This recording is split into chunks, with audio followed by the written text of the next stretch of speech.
Bismillahirrahmanirrahim. Alhamdulillah rabbil alamin hamdan katsiran tayyiban mubarakan fih kama yuhibbu rabbuna wa yardah. Wassalatu wassalamu ala nabiyyina Muhammadin wa ala alihi wa sahbihi ajma'in, amma ba'du. Akhwat fillah wa ikhwan fillah wa akhwati fid din, rahimani wa rahimakumullah. Alhamdulillah, setelah 1 bulan lebih kita libur karena bulan Ramadan ya, dan juga karena Lebaran. Alhamdulillah pada kesempatan kali ini Allah Ta'ala mudahkan kita untuk bisa bertemu lagi di majelis online ini yang diselenggarakan oleh Sabilil Khair Al-Ibanah. Semoga Allah Ta'ala memberikan kemudahan, semoga Allah memberikan hidayah dan juga taufik agar kita bisa mendapatkan banyak faidah dari kajian-kajian yang kita ikuti, yang kita laksanakan di malam ini dan juga di malam-malam seterusnya insyaallah.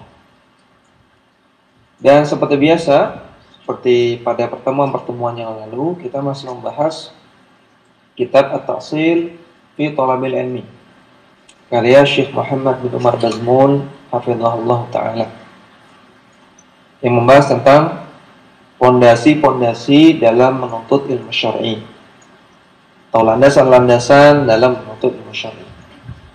Dan kita masih membahas al-aslu ar-rabi', landasan yang keempat, yaitu al-ilmu huwa qaulullahi wa rasulihi wa qauli sahabati wa ma'al ijma'i wal qiyas sahihi.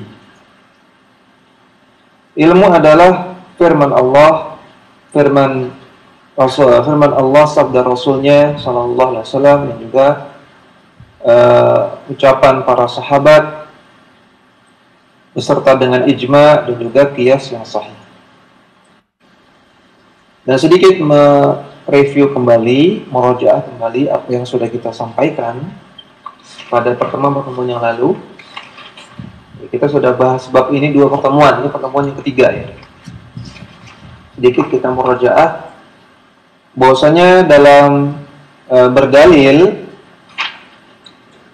cara berdalil yang benar atau metode berdalil yang benar, dan ini adalah metode berdalilnya Ahlus Sunnah wal Jamaah sebagaimana yang dijelaskan oleh Al-Imam Asy-Syafi'i, Al-Imam Ahmad, Al-Imam Abu Hanifah, Al-Imam Malik, dan para ulama-ulama yang lain. Itu mereka mengatakan dalam suatu masalah, kalau ada dalil Al-Quran dan As-Sunnah, maka kita ambil dalil Al-Quran dan As-Sunnah. Kalau tidak ada dalil Al-Quran dan As-Sunnah, maka kita lihat apakah ada ijma' sahabat dalam masalah tersebut.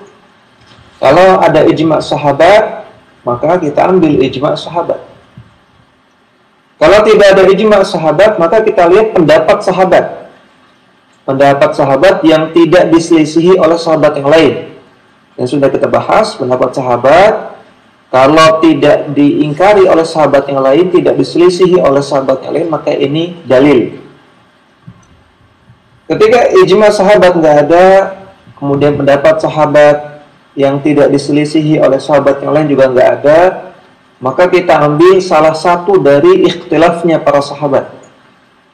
Kita ambil salah satu dari beberapa pendapat di kalangan sahabat Nabi. Tidak keluar dari pendapat mereka. Kalau mereka berselisih menjadi 2 pendapat, jangan bikin pendapat ketiga. Kalau mereka berselisih menjadi 3 pendapat, jangan membuat pendapat yang keempat. Kita ambil pendapat sahabat, ya, kita ambil salah satu dari pendapat sahabat yang ada, yang lebih mendekati dalil, yang lebih mendekati Al-Quran dan As-Sunnah. Nah, kalau tidak ada pendapat dari sahabat sama sekali, maka baru menggunakan qiyas atau menggunakan kaidah-kaidah syar'iyah. Seperti ini cara berdalil yang benar. Ya. Jadi tidak mengedepankan pendapat sahabat daripada dalil, tidak. Tidak mengedepankan qiyas, tidak mengedepankan ijtihad daripada dalil Al-Quran dan As-Sunnah. Ini poin yang penting yang kita sudah bahas pada pertemuan yang lalu. Dan juga kita juga sudah membaca perkataan Abul Mudhaffar As-Sam'ani rahimahullahu ta'ala. As-Sam'ani rahimahullah, beliau mengatakan, inna umirna bil ittiba'i wa nudibna ilaihi. Kita ini diperintahkan untuk mengikuti Nabi dan para salaf, dan kita dianjurkan untuk seperti itu. Wa nuhina 'anil ibtida'i wa zujirna anhu. Dan kita dilarang untuk membuat bid'ah, dan kita diperingatkan dari bid'ah.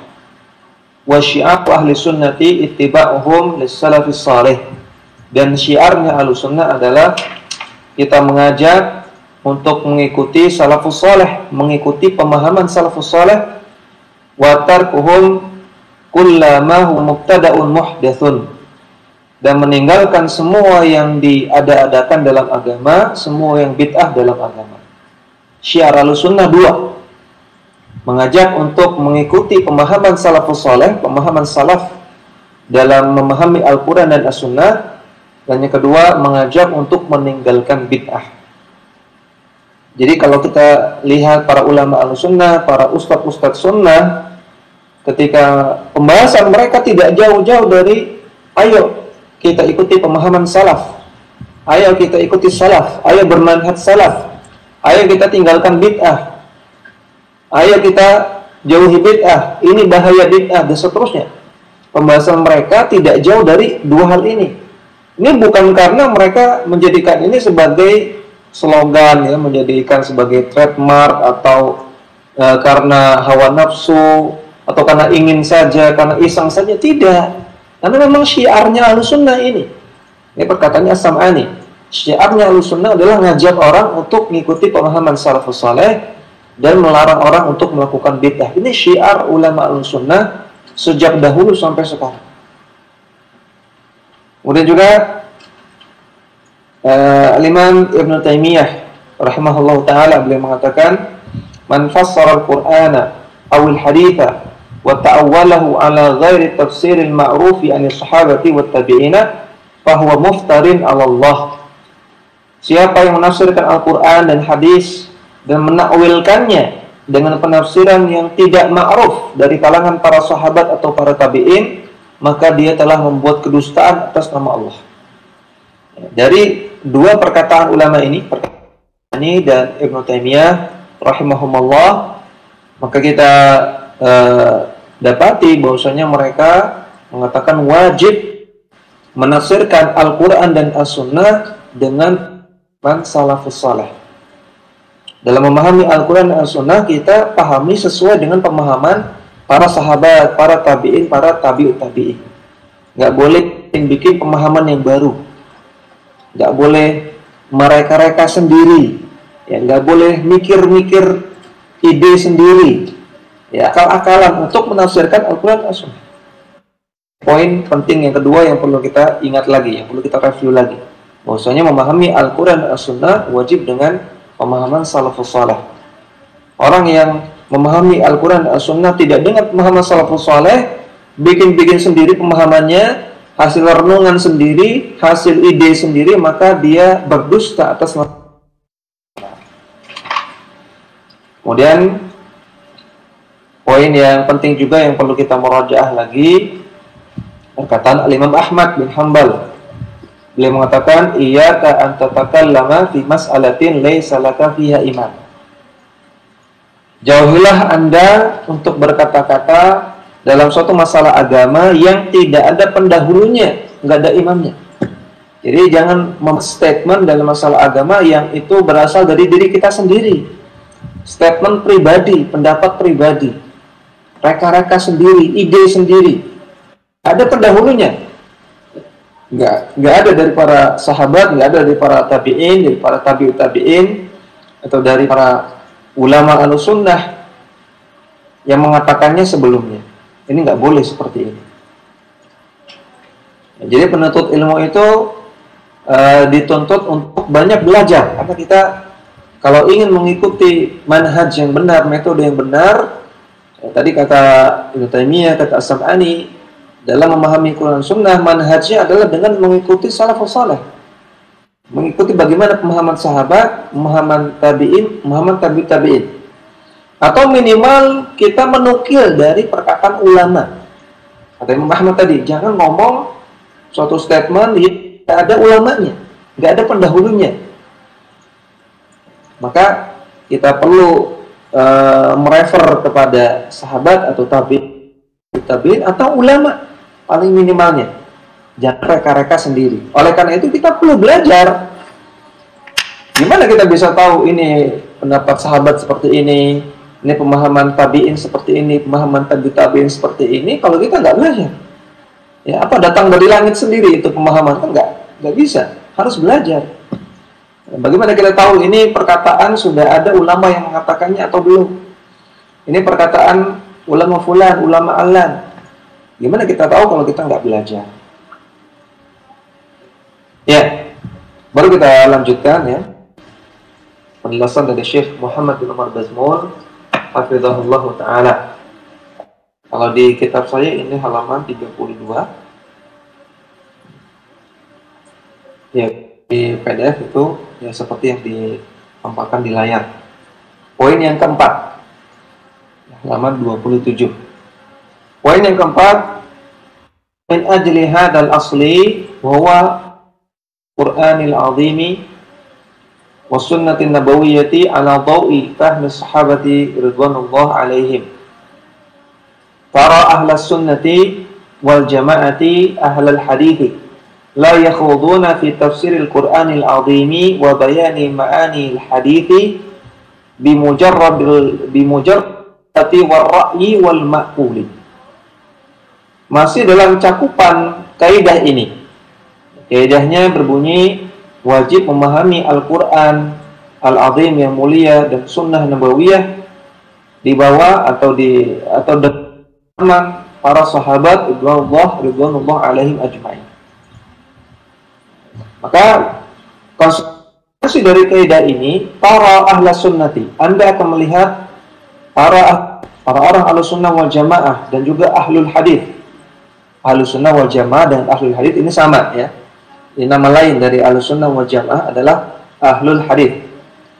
Anda akan melihat para ulama, dan orang-orang yang berpegang pada manhaj Ahlussunnah wal Jamaah, mereka la yakhuduna fi tafsiril Quran, mereka tidak masuk dalam tafsir Quran, tidak berusaha untuk menafsirkan Quran, wa bayani ma'anil hadits, dan menjelaskan makna-makna dari hadis dengan sekadar modal lughah bahasa Arab, wal ra'yi atau wal ma'qul atau akal. Ahlussunnah tidak menafsirkan Quran dan tidak memaknai hadis-hadis Nabi dengan sekadar pemahaman bahasa Arab atau opini pribadi atau akal. Bal yanzuruna fil athari, namun mereka melihat kepada athar. Athar di sini maksudnya Al-Quran, As-Sunnah, dan riwayat dari para salaf. Jadi mereka melihat, ada nggak ayat yang menafsirkan ayat ini? Ketika ingin menafsirkan ayat, dilihat, ada nggak ayat lain yang menafsirkan ayat ini? Atau ada nggak hadis yang menafsirkan ayat ini? Atau ada nggak riwayat dari sahabat, riwayat dari tabi'in, riwayat dari tabi'in yang menjelaskan ayat ini? Demikian juga hadis. Ketika ingin menjelaskan hadis, lihat ada nggak Al-Quran, ayat Quran yang menjelaskan hadis ini, atau hadis lain yang menjelaskan hadis ini, atau perkataan sahabat Nabi yang menjelaskan hadis ini, perkataan tabi'in atau tabi'in yang menjelaskan hadis ini. Seperti itu metodenya para ulama al-sunnah atau ahlul hadis. Wa yajma'una ma ja'a anis salafi fi musannafatihim.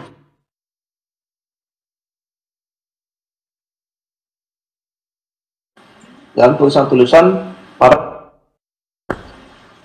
wa yabnuna alaihi fiqhahum wajtihadahum wa ala khilafihim ahlul bid'ah wal ahwa'i. Jadi mereka mengumpulkan riwayat-riwayat, dalil-dalil dari para salaf dalam musannafatihim, dalam kitab-kitab mereka, dan mereka membangun fikih mereka dan ijtihad mereka di atas itu, di atas dalil. Jadi patokan utamanya adalah dalil. Kalau ahlul bid'ah tadi patokan utamanya adalah lughah, kemudian ra'yu, opini pribadi, dan akal. Ini dalil utamanya orang-orang ahlul kalam, orang-orang ahlul bid'ah. Adapun ahlus sunnah, patokan utamanya adalah dalil, adalah athar, riwayat. Wa ala khilafihim ahlul bid'ah wal ahwa. Adapun ahlul bid'ah dan ahlul ahwa itu bertentangan dengan ahlus sunnah dalam masalah ini. Qala Ibnu Taimiyah rahimahullah. Ibnu Taimiyah mengatakan waqad adalatil murji'atu fi hadzal asli, yakni al-imana. Orang-orang murji'ah telah menyimpang dalam masalah ini, yaitu masalah iman. An bayanil kitab wa sunnati wa aqwali sahabati wa tabi'ina lahum bi ihsan. Mereka menyimpang, mereka berpaling, tidak melihat kepada Al-Quran, As-Sunnah, kepada aqwal sahabat, kepada perkataan para sahabat dan juga perkataan para tabi'in. Wa tanadu ala, mereka berpatokan, bersandarkan kepada opini mereka saja. Kata Ibnu Taimiyah, orang-orang murji'ah itu tidak menjadikan Al-Quran, As-Sunnah, dan riwayat dari para sahabat patokan utama. Patokan utamanya adalah ra'yu, opini, akal. Wa ala ma ta'awwaluhu bi fahmihim al-lughat. Dan mereka juga menakwilkan ayat-ayat dan juga hadis-hadis bi fahmihim, sesuai dengan pemahaman mereka sendiri, dengan menggunakan lughah, dengan menggunakan ilmu bahasa. Wa hadhi tariqatu ahlil bid'ah. Maka inilah ahlul bid'ah. Jadi modal mereka opini atau akal dan lughah, bahasa Arab.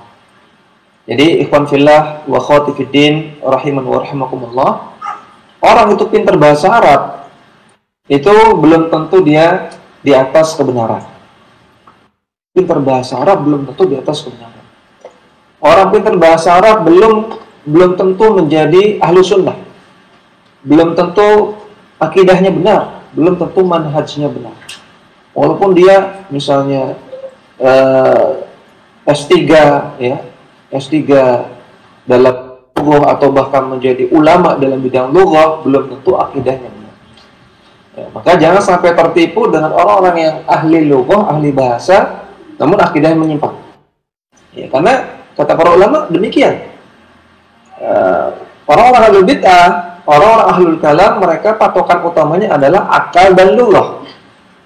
Akal digunakan untuk membuat pemahaman yang baru dalam menafsirkan Al-Quran dan As-Sunnah. Lughah digunakan untuk mentakwilkan ayat dan hadis-hadis, ayat-ayat dan hadis-hadis. Walihada kana al-Imam Ahmad yaqulu. Oleh karena itulah Al-Imam Ahmad bin Hanbal rahimahullah mengatakan, aktsaru ma yukhti'un nasa min jihati ta'wili wal qiyasi. Kebanyakan yang membuat orang itu keliru, atau kebanyakan yang membuat orang itu menyimpang itu dari sisi takwil dan juga qiyas atau analogi. Atau dengan kata lain, perkara yang paling banyak bikin orang paling banyak itu karena takwil yang keliru dan qiyas yang rusak. Qiyas itu analogi yang rusak. Ini kata Imam Ahmad bin Hanbal. Walihada najidu al-mu'tazilata wal-rafidata wa ghairahum min ahli bid'ah fassiruna al-Qur'ana bi ra'yihim wa maqulihim.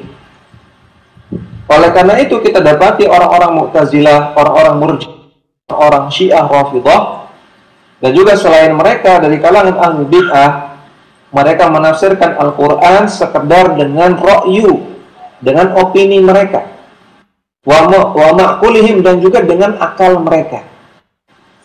Wa ma ta'awwaluhu minal lughati, dan juga hasil pentakwilan berdasarkan ilmu bahasa. Walihada tajiduhum la ya'tamiduna ala ahaditsin Nabi sallallahu alaihi wasallam. Oleh karena itu Anda dapati mereka orang Mu'tazilah, Murji'ah, Rafidah dan ahlul kalam, ahlul bid'ah, mereka tidak berpatokan kepada hadis-hadis Nabi. Ya, patokan utama mereka adalah akal. Patokan mereka adalah wahyu.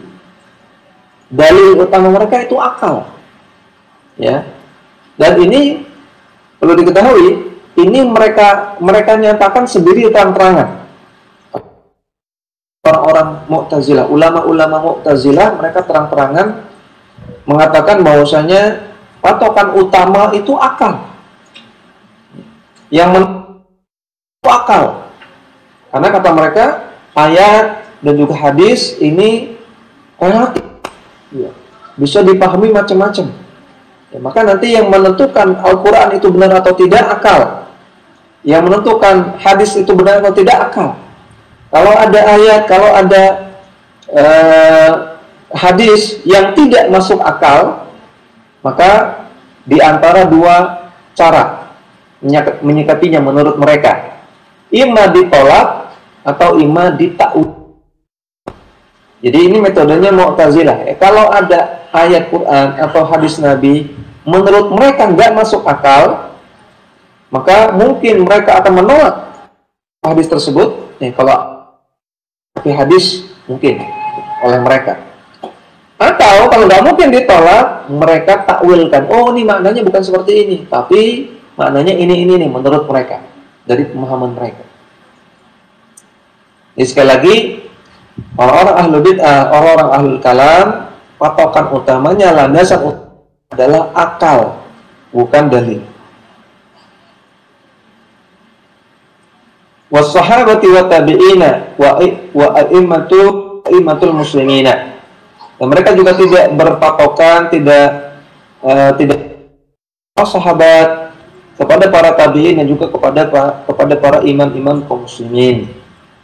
Wala ya'tamiduna la ala sunnati. Kelompok ulama tafsir, ada dua kelompok kitab tafsir. Yang pertama adalah at-tafsir bil ma'thur. Hadis.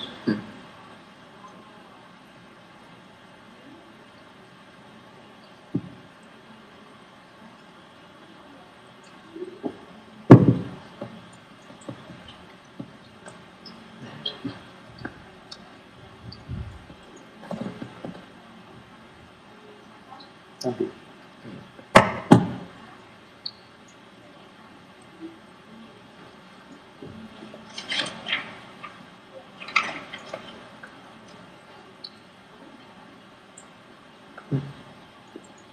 Setuju ya?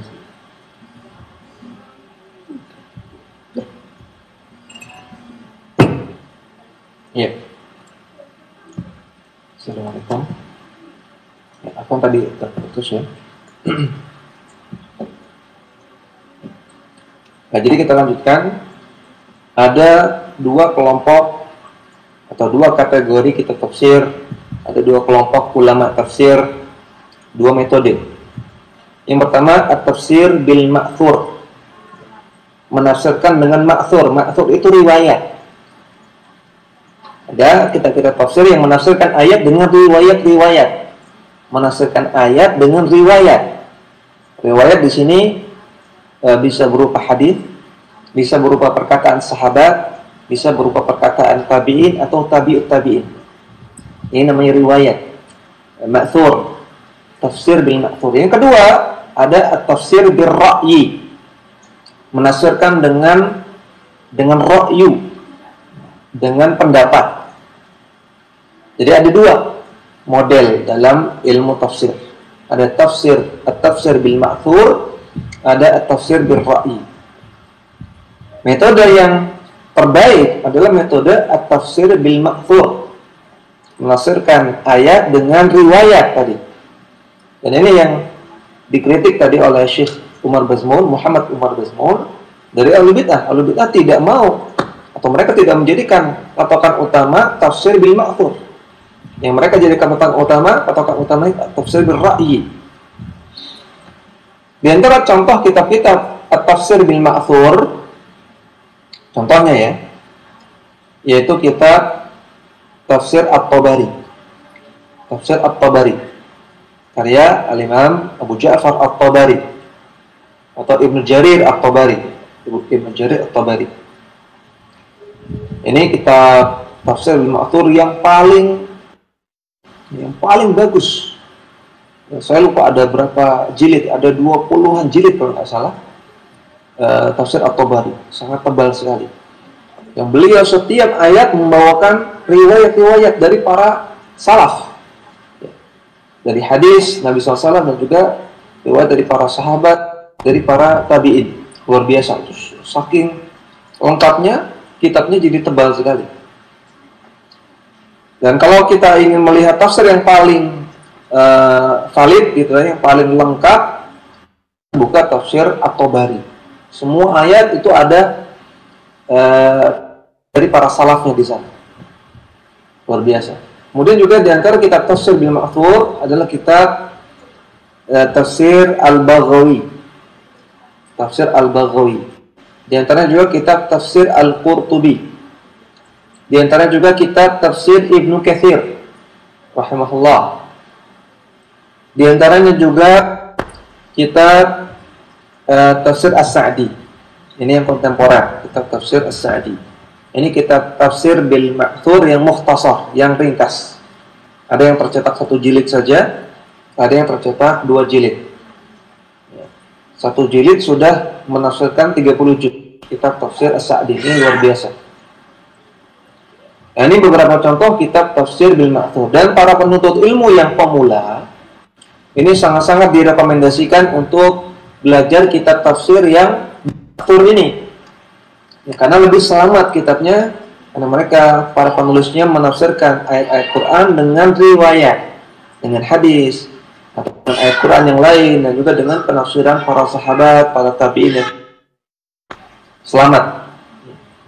Dan para ulama mewanti-wanti para penuntut ilmu pemula dan belajar kitab tafsir bil ra'yi, seperti kitab tafsir Az-Zamakhsyari ya, tafsir Kaf, kemudian juga Mafatihul Ghaib, kemudian juga termasuk di dalamnya kitab tafsir Jalalain ya. Ini kitab tafsir yang rekomendasikan untuk penuntut ilmu pemula. Namun bagi yang sudah mutamakin, ilmunya sudah mendalam, dia sudah paham akidah Ahlussunnah wal Jamaah, juga paham penyimpangan akidah-akidah yang lain, akidah-akidah yang menyimpang, maka para ulama tidak mengapa kalau dia lihat tafsir-tafsir ra'yi, karena di sana ada beberapa faidah lughawiyah. Ada faidah lughawiyah, tapi harus hati-hati terhadap penyimpangan dalam masalah akidah. Jadi bagi ulama atau bagi penuntut ilmu yang sudah mendalam ilmunya, boleh menelaah tafsir ini, tafsir Mafatihul Ghaib, Al-Kasyaf dan semisalnya, boleh. Ya, kalau dia merasa aman, tidak terpengaruh dengan penyimpangan akidah di sana. Tapi kalau penuntut ilmu pemula jangan, bahaya. Nah, tadi tafsir bil ma'thur. Ya. Yang kedua tafsir bil ra'yi.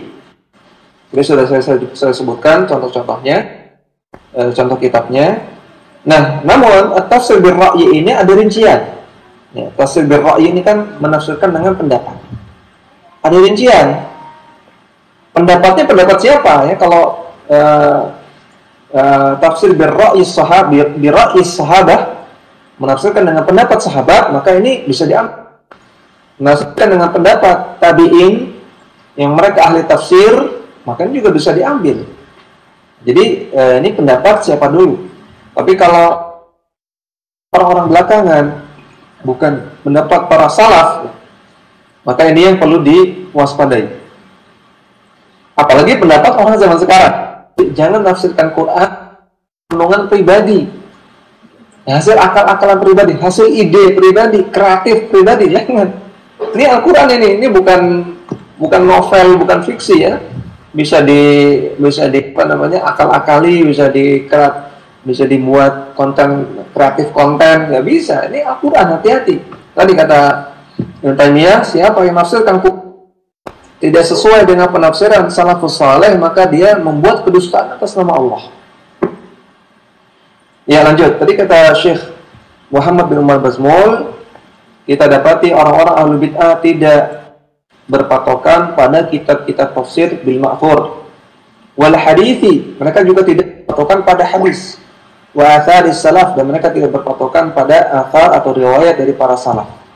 Wa innama ya'tamiduna ala kutubil adabi, namun mereka berpatokan, mereka berlandaskan kitab adab.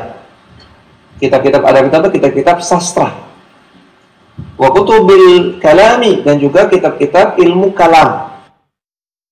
Ilmu kalam itu saya sudah pernah, ilmu kalam artinya ilmu cara berdalil yang mengedepankan akal daripada wahyu, daripada dalil.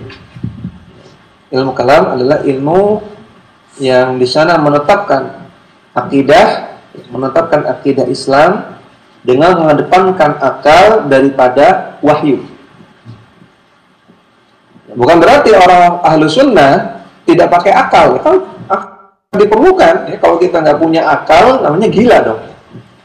Akal diperlukan, akal dipakai. Gimana kita bisa memahami perkataan salafus saleh kalau kita nggak punya akal? Untuk memahami perkataan salafus saleh, untuk memahami cara mereka berdalil, itu perlu akal. Ya, bahkan perlu akal yang cerdas. Makanya para ulama sunnah seperti Al-Imam Asy-Syafi'i, seperti Imam Ahmad, seperti Abu Hanifah, Imam Malik, Ibnu Taimiyah, ulama cerdas, luar biasa. Ya. Kalau kita baca kitab-kitab mereka itu sisi pendalilan yang mereka bawakan itu sangat-sangat brilian. Ya. Kalau orang biasa itu nggak akan ketemu sisi pendalilan seperti itu. Jadi mereka orang-orang cerdas, yang akalnya itu cemerlang. Ya, sekali lagi Ahlussunnah juga akal, tapi Ahlussunnah tidak akal daripada dalil. Akal dipakai, tapi digunakan sebagai sarana untuk memahami Al-Quran dan As-Sunnah sesuai dengan pemahaman salafus saleh. Namun ketika akal bertentangan dalil, kita ambil dalil. Akal kita tinggalkan. Akal kita tinggalkan. Kita kedepankan dalil. Adapun ahlul kalam atau ahlul bid'ah, mereka mengedepankan akal. Sehingga akal yang jadi penentu. Al-Quran, As-Sunnah ini salah atau benar. Yang menentukan itu akal. Allati wada'aha rusuhum, yang kitab-kitab kalam ini itu dibuat oleh mereka sendiri. Ya, mereka berpatokan kepada kitab kalam, yang kitab adab dan kitab kalam ini mereka sendiri yang bikin. Ini kan aneh sekali ya. Kayak ingin mencari solusi dari masalah yang mereka belum tahu, belum mereka ketahui jawabannya. Kemudian mereka berpatokan pada suatu kitab, yang kitab ini mereka sendiri yang bikin, atau di kalangan mereka sendiri, sesama manusia yang bikin. Ini kan aneh, sudah tidak wajar. Wahadhi tariqatul mulahidati aidan, ini juga metode orang-orang mulahidah, orang ateis, orang-orang yang tidak percaya kepada Allah Subhanahu wa taala. Innama ya'khuduna ma fi kutubil falsafati wa kutubil adabi wal lughati. Mereka juga mengambil dari kitab-kitab filsafat, kitab-kitab sastra, dan kitab-kitab lughah, kitab-kitab bahasa Arab. Kitab-kitab yang belajar tentang ilmu bahasa Arab. Wa anna kutubul Qur'ani wal hadithi wal athari fala yaltafituna ilaiha. Adapun Al-Qur'an, hadis, dan athar atau riwayat-riwayat dari para salaf, mereka tidak lirik sama. Haula'i ya'riduna an-nususi al-anbiya'i idh hiya indahum la tufidul ilma. Maka mereka ini, orang-orang al-bid'ah, mereka berpaling dari nas-nas yang disampaikan oleh para nabi. Karena menurut mereka nas yang disampaikan oleh Rasulullah, Quran dan As-Sunnah, la tufidul ilma, tidak menghasilkan ilmu. Ya, kata mereka, Al-Quran dan hadis ini tidak menghasilkan ilmu. tidak memberikan informasi yang nilainya ilmu, atau dengan kata lain tidak memberikan informasi yang nilainya yakin. Seperti ketika Allah Subhanahu wa taala katakan Ar-Rahmanu 'alal 'arsy istawa. Allah Ta'ala beristiwa di atas arsy. Kata mereka, oh, ayat ini tidak meyakinkan, tidak menghasilkan yakin. Sedangkan akal, kata mereka, yufidul yakin. Akal itu menghasilkan keyakinan. Nah, jadi kebolak-balik. Dalil tidak diyakini. Ya, padahal jelas di surat Al-Baqarah ayat kedua, Alif Lam Mim, dzalika la raiba fi hudan lil muttaqin. Alif Lam Mim, ini kitab Al-Qur'an yang la raib, ada keraguan. Berarti yakin, Al-Qur'an yakin. Tapi orang ahlu kalam ragu, nggak yakin. Hudan lil muttaqin, petunjuk bagi orang-orang. Wa ulaika yu'awwiluna al-Qur'ana bi ra'yihim wa fahmihim bila atharin 'anin nabi sallallahu alaihi wasallam wa ashabihi. Dan mereka mentakwil ayat-ayat Quran dengan opini mereka dan pemahaman sendiri tanpa berpatokan kepada athar dari Nabi sallallahu ataupun athar dari para sahabatnya. Wa kadzakarna kalam Ahmad wa ghairihi fi inkari hadza. Dan sudah kita sebutkan perkataan Imam Ahmad dan juga perkataan ulama yang lain yang mengingkari pemahaman seperti ini atau metode seperti ini. Wa ja'alahu tariqata ahli bid'ah, dan mereka yaitu Imam Ahmad dan para ulama Ahlussunnah yang lain menganggap metode seperti itu adalah metode ahlul bid'ah. Sampai sini penjelasan dari Syekhul Islam Ibnu Taimiyah rahimahullah taala dalam Kitabul Iman. Wa qala aidan, dan beliau juga Syekhul Islam Ibnu Taimiyah rahimahullah mengatakan ahlul bid'ah innama dakhala alaihim ad-dakhilu li'annahum a'radu an hadhihi tariqi. Ahlul bid'ah itu mereka banyak sekali sempalan-sempalan.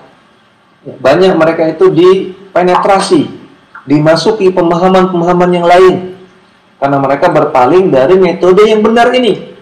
Itu tadi, metode yang benar itu memahami Al-Quran dan As-Sunnah sesuai dengan pemahaman salafus salih. Orang kalau memahami Al-Quran dan As-Sunnah sesuai dengan pemahaman salafus salih, maka tidak akan terpengaruh oleh isme-isme yang masuk dengan pemahaman-pemahaman yang masuk. Yang pemahaman yang masuk ini semakin hari yang menggempur kaum muslimin semakin banyak. Ya. Aliran sesat itu semakin banyak, semakin hari semakin banyak.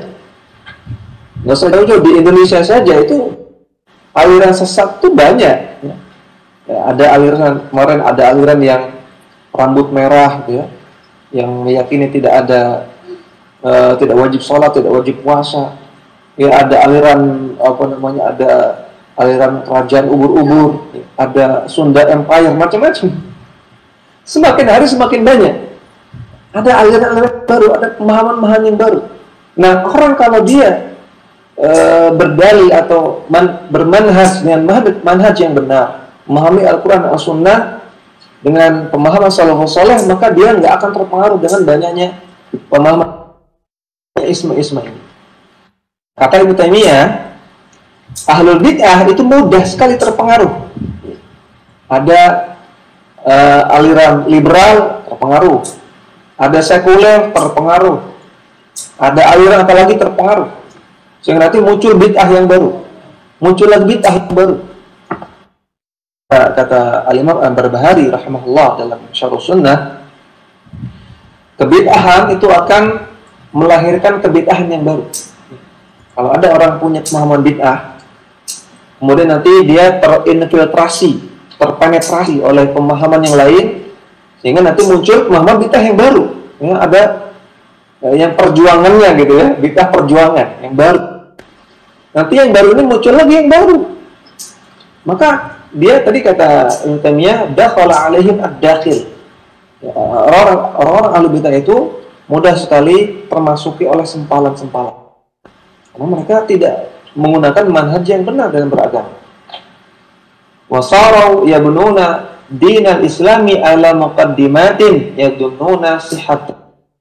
Dan mereka membangun agama mereka, agama Islam mereka di atas muqaddimat, di atas kaidah-kaidah baru yang mereka sangka ini kaidah-kaidah yang benar. Imma fi dalalatil alfadhi wa imma fil ma'anil ma'qulati.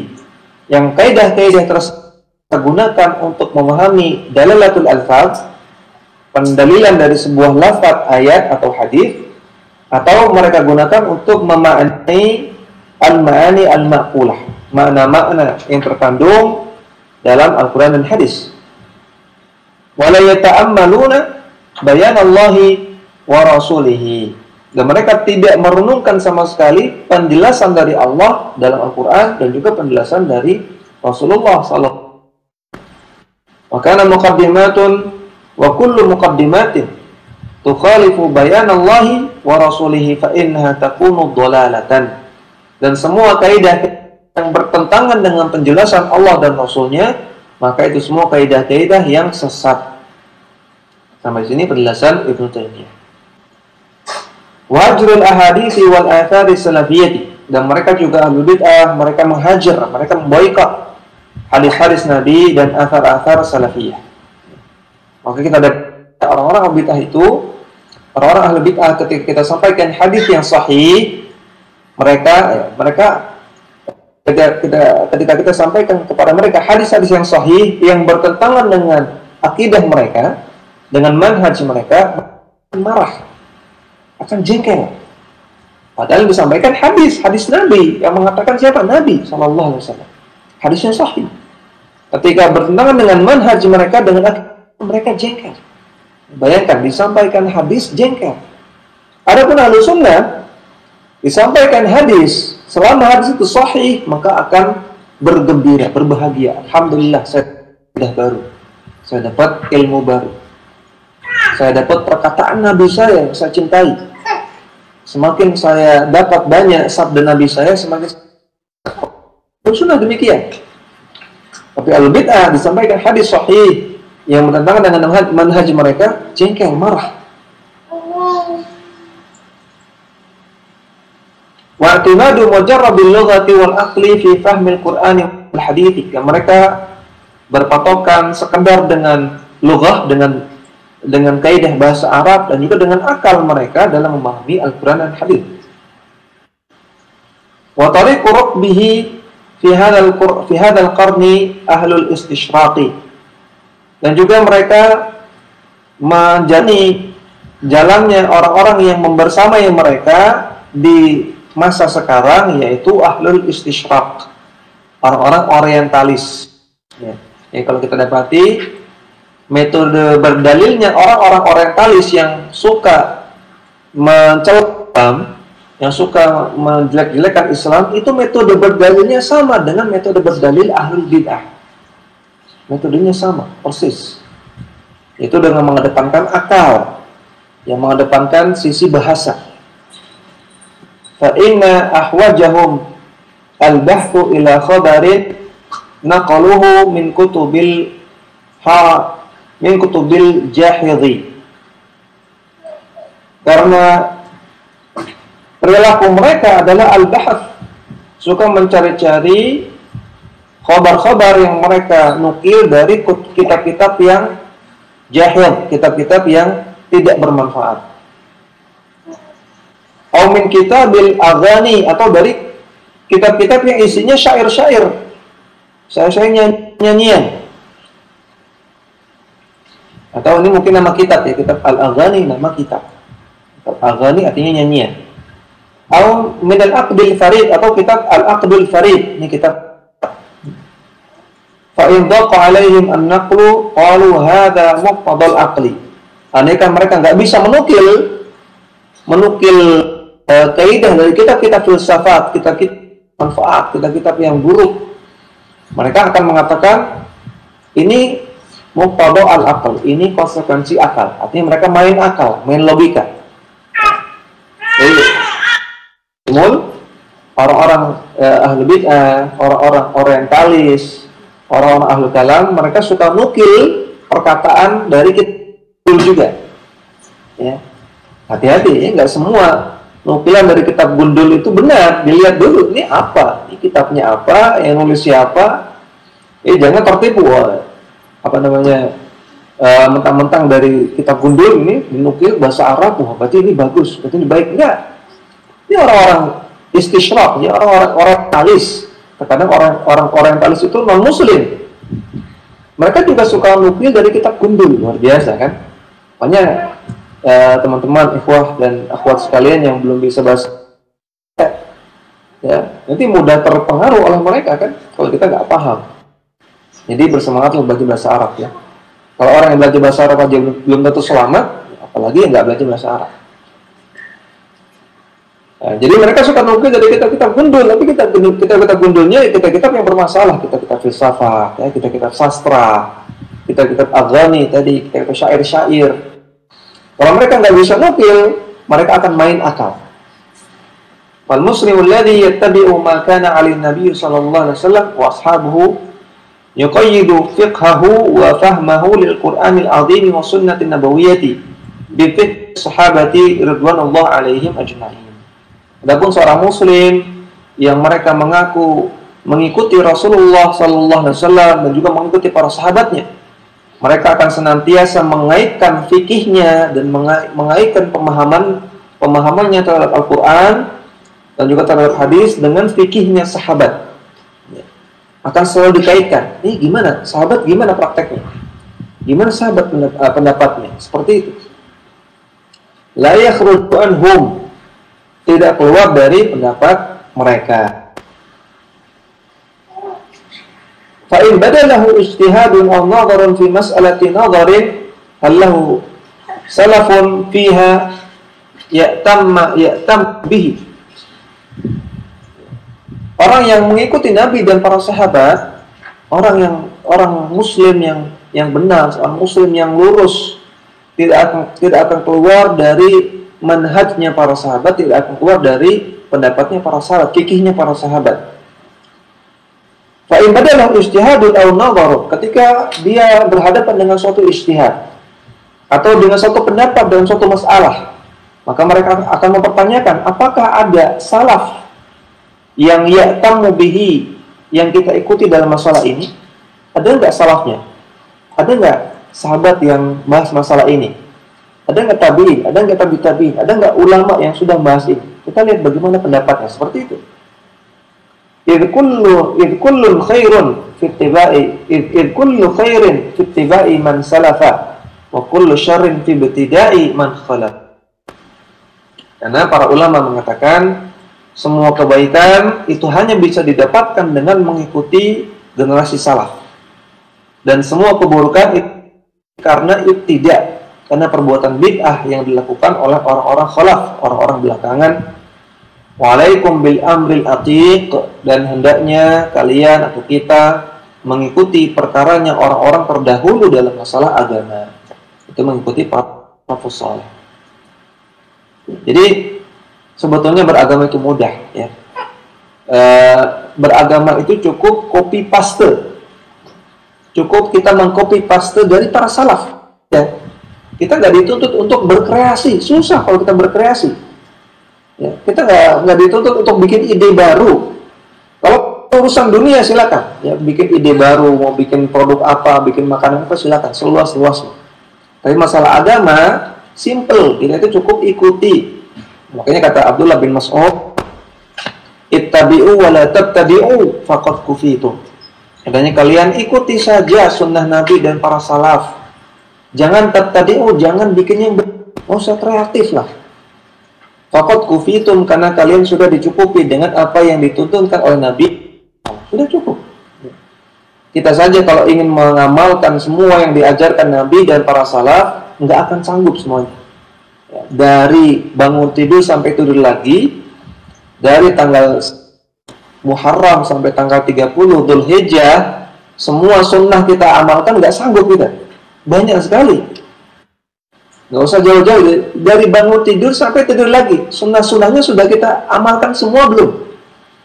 Sudah 100% kita amalkan semua belum? Jujur aja kita katakan belum. Kita masih banyak lalainya, masih banyak jahilnya ya.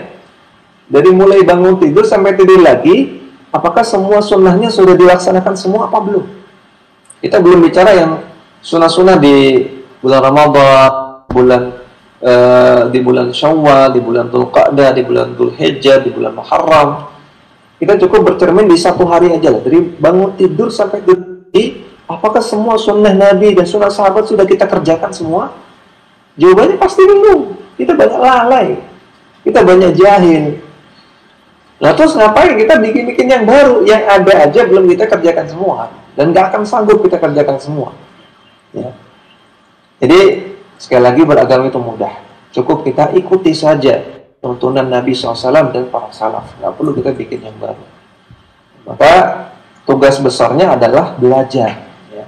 Memang simple, kita cukup ikuti, tapi kan ikuti harus tahu dulu apa yang diikuti, ya kan? Nah dari situ beratnya. Sisi beratnya di situ, yaitu kita harus belajar, ya, belajar untuk mengetahui apa saja sih yang Nabi tuntunkan kepada kita dan apa saja yang dicontohkan oleh para salaf kepada kita. Ini yang bisa kita sampaikan, mudah-mudahan bermanfaat dan bisa kita amalkan dalam hidup. Wassalamualaikum warahmatullahi wabarakatuh. Kita persilahkan kalau ada pertanyaan.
Iya, ini pertanyaan bagus ya. Berarti yang nanya ini paham apa yang tadi saya sampaikan. Bahwasanya kata para ulama dalam menafsirkan Quran itu kita melihat penafsiran para salafus saleh. Kalau demikian, apa gunanya kita belajar kaidah-kaidah tafsir? Kalau tafsirannya hanya tinggal lihat kepada athar salaf. Ini yang ditanyakan oleh berarti penanya ini paham apa yang kita sampaikan tadi ya. Barakallahu fikum. Maka jawabannya iya betul. Kita belajar kaidah-kaidah tafsir supaya kita memahami kenapa kok sampai muncul hasil tafsiran seperti itu. Ya. Dan juga tentunya tafsir itu ilmu yang luas ya. Kalau kita baca tafsir suatu ayat, maka satu ayat saja akan kita dapati banyak ilmu yang luas, banyak penjelasan luas. Ya, bahkan banyak para ulama itu yang membuat kitab itu isinya menafsirkan satu ayat. Ya, ada beberapa kitab yang isinya menafsirkan satu ayat. Satu ayat saja jadi satu kitab itu ya. Nah kalau kita nggak paham ilmu tafsir, kita nggak akan paham nih gimana kok satu ayat bisa jadi satu kitab. Oh jadi banyak banget. Nah, di sinilah pentingnya kita belajar ilmu tafsir. Dan juga dengan kita belajar kaidah-kaidah tafsir, kita dapat mengetahui penyimpangan-penyimpangan dan kesalahan-kesalahan pemahaman dalam tafsir. Dan kita memahami kaidah-kaidah tafsir. Dan juga dengan kita memahami kaidah-kaidah tafsir, kita akan lebih mudah untuk recall, lebih mudah untuk mengingat tafsiran-tafsiran para salaf. Seperti misalnya kalau kita baca kitab tafsir At-Tabari, kita baca tafsir suatu ayat, maka di sana misalnya ada 20 nukilan dari para salaf. Ya, kalau kita hafal semua, alhamdulillah. Tapi seringnya kita kan nggak hafal semua. Tapi kalau kita paham kaidahnya, maka kita sudah bisa langsung mengetahui tafsir seperti ini. Kalau kita paham kaidahnya, kita langsung paham ini tafsirnya seperti ini. Dan ini tidak bertentangan dengan tafsiran yang ada. Jadi dengan kita belajar kaidah, kita mudah sekali mengingat tafsiran-tafsiran dari para salaf. Kalau kita tidak ingat teks per teksnya seperti ini. Jadi minimalnya ada 3 manfaat tadi ya. Pertama untuk memahami bagaimana para ulama menafsirkan, bagaimana prosesnya. Kemudian yang kedua, kita bisa memahami penyimpangan-penyimpangan dalam tafsir. Yang ketiga, kita bisa mudah mengingat tafsiran-tafsiran dari para salaf ya, dengan kita paham kaidahnya. Karena kaidah-kaidah yang disebutkan oleh para ulama kitab-kitab ilmu tafsir atau kitab-kitab usul tafsir itu semua cuma rangkuman. Ini bukan kaidah baru, ini rangkuman dari tafsiran-tafsiran yang ada. Merangkum dari tafsiran para salaf, dirangkum, oh berarti garis besarnya seperti ini. Sehingga kalau kita paham kaidahnya, kita ingat kaidahnya, kita bisa merecall, mengingat, bisa menghadirkan dalam benak kita tafsiran yang benar dari suatu ayat seperti itu. Ya, Allah Ta'ala a'lam.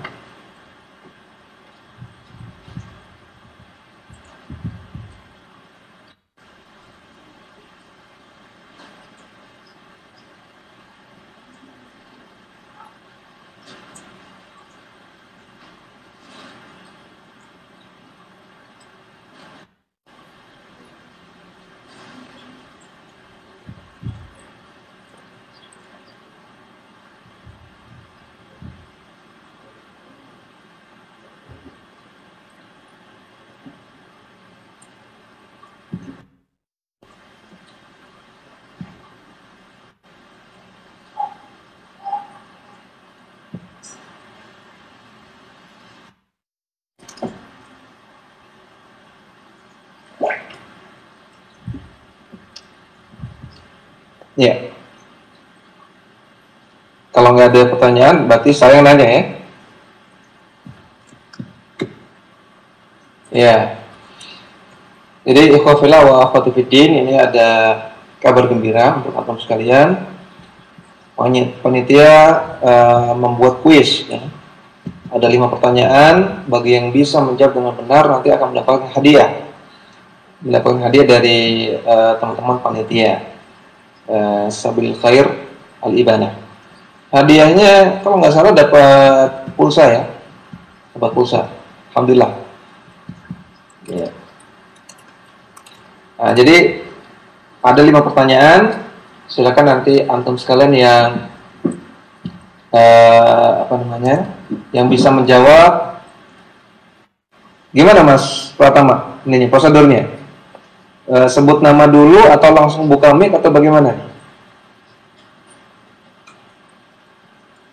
Sebut nama dulu di kolom chat ya. Ya, sebut nama dulu di kolom chat. Nanti dipersilakan oleh Mas Pratama baru jawab. Ya, pertanyaan yang pertama.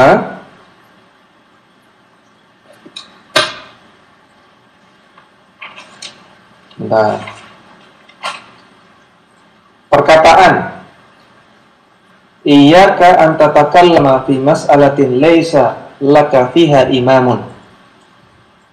Hindarilah engkau berkata-kata dalam suatu masalah agama yang tidak ada pendahulunya sebelumnya. Ini perkataan siapa?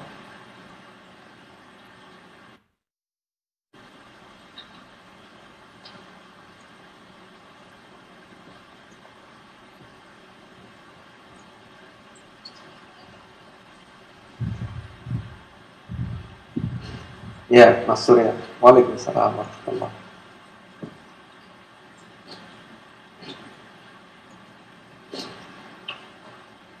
Ya, ahsantum, barakallahu fiik. Ya, betul, itu perkataan Al-Imam Ahmad bin Hanbal. Berarti hadiahnya sama Mas Pratama ya. Kemudian pertanyaan yang kedua.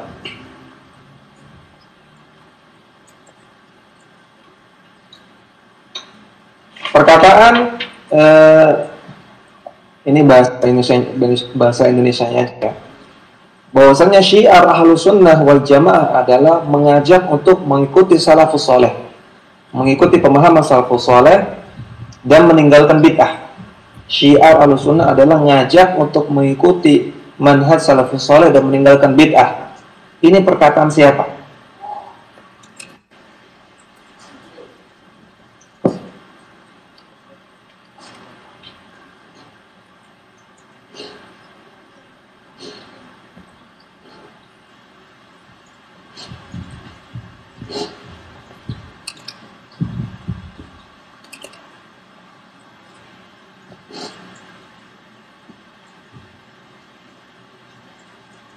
Ya, malah live ini. Mungkin ada gangguan kita tuh. Mungkin ada gangguan itu Mbak Wantinya. Kita tunggu sebentar. Nah, sudah mulai.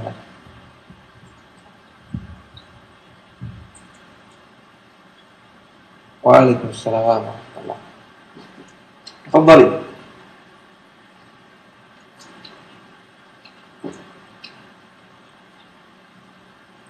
Ahsanti barakallahu fiik. Yaitu perkataan Abul Mughaffar As-Sam'ani rahimahullah. Ya, betul. Jadi yang kedua Mbak Wanti yang Mas pertama ya dicatat ya. Kemudian pertanyaan yang ketiga. Nah, tadi kita baca ada perkataan ulama yang mengatakan perkara yang paling banyak bikin manusia itu menyimpang atau sesat adalah takwil yang batil dan analogi yang rusak, kias yang rusak. Perkara yang paling banyak bikin manusia sesat adalah takwil yang batil dan kias yang rusak. Ini perkataan siapa?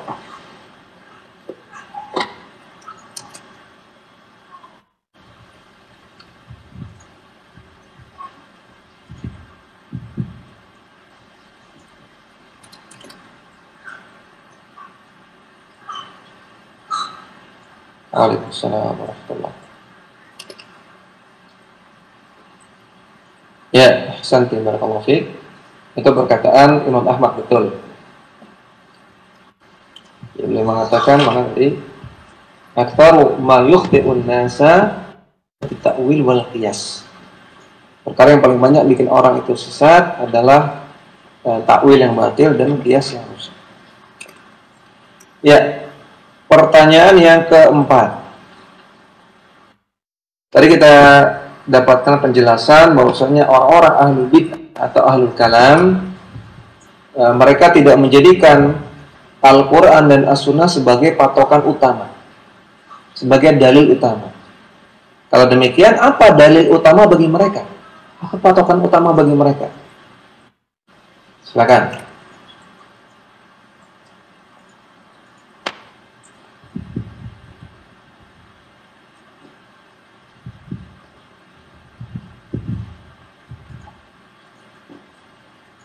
Waalaikumsalam.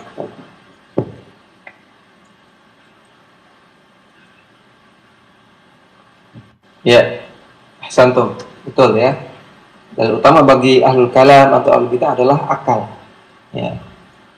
Atau boleh juga dijawab al-aqlu wal lughah, akal dan ilmu bahasa. Tapi yang paling utamanya akalnya. Ya.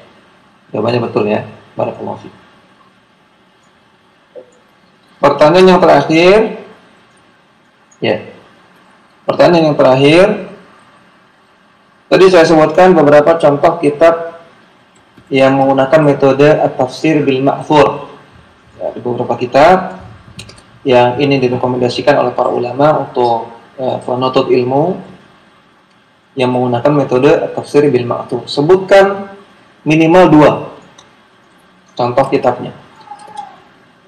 Silakan. Nah, itu Mas Surya boleh 2 kali nggak, Mas Pratama?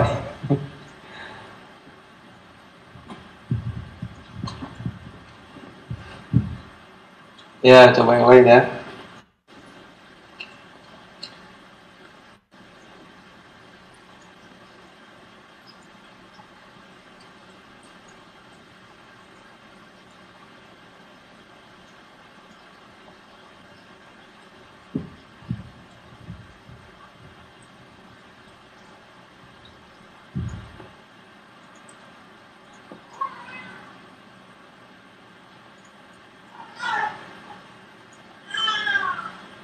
Ya, tafadhali Mbak Yani.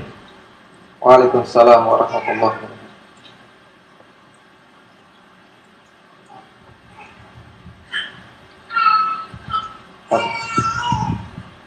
Ya, contoh kitab tafsir bil ma'fur, contohnya tafsir At-Tabari dan tafsir Al-Baghawi. Ya, jawabannya betul ya, barakallahu fiik. Dan yang lainnya contohnya tafsir Al-Qurtubi, tafsir Ibnu Katsir, kemudian tafsir As-Sa'di. Ya, sudah ada pertanyaan? Mudah-mudahan Allah Ta'ala berkahi semua yang berhasil menjawab pertanyaannya. Mudah-mudahan hadiahnya bermanfaat ya. Demikian yang bisa saya sampaikan pada kesempatan malam ini. Ya, benar itu taufik dari Allah Subhanahu wa taala, yang keliru itu dari saya sendiri. Saya mohon maaf dan saya mohon ampun kepada Allah Subhanahu wa taala. Mudah-mudahan sekali lagi apa yang kita pelajari di sini bermanfaat dan berbuah ilmu, berbuah amalan dalam kehidupan kita sehari-hari. Demikian, wassalamualaikum warahmatullahi wabarakatuh. Wa akhiru da'wana alhamdulillahirabbil alamin. Saya kembalikan kepada Mas Pratama. Fadhil.